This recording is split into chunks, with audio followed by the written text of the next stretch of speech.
In this lecture, we will study continuity, differentiability of real valued functions of real variables.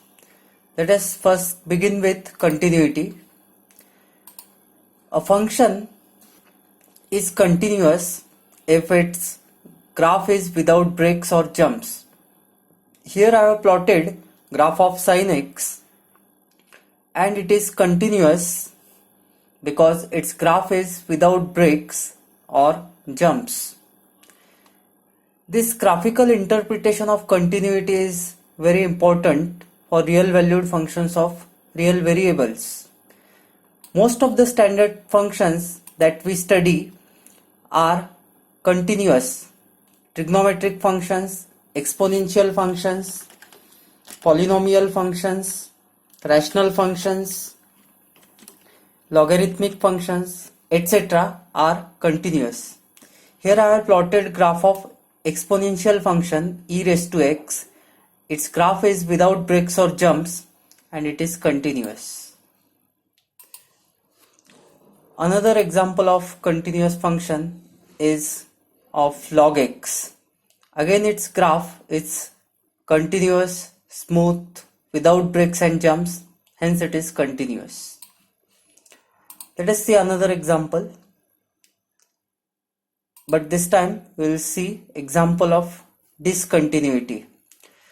So this is an example of essential discontinuity.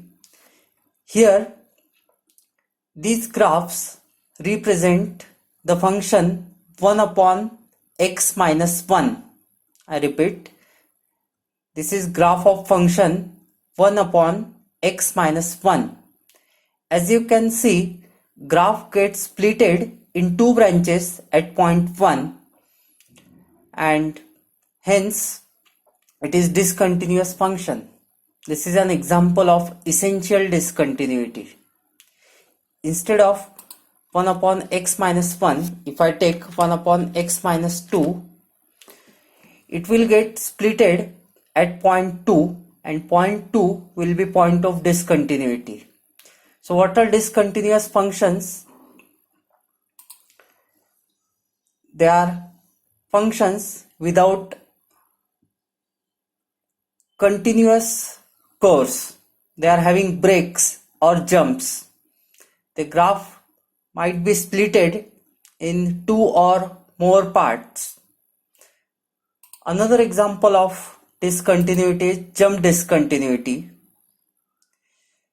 Now this is conditional function. Its value is 1 if x is less than 1 and its value is 2 if it is greater than or equal to 1.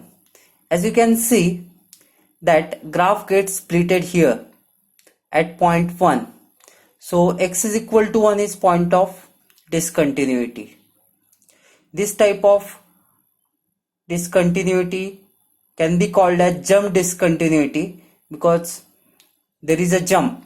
You can see at point 1 there is a sudden change, there is a jump, there is a step up in graph.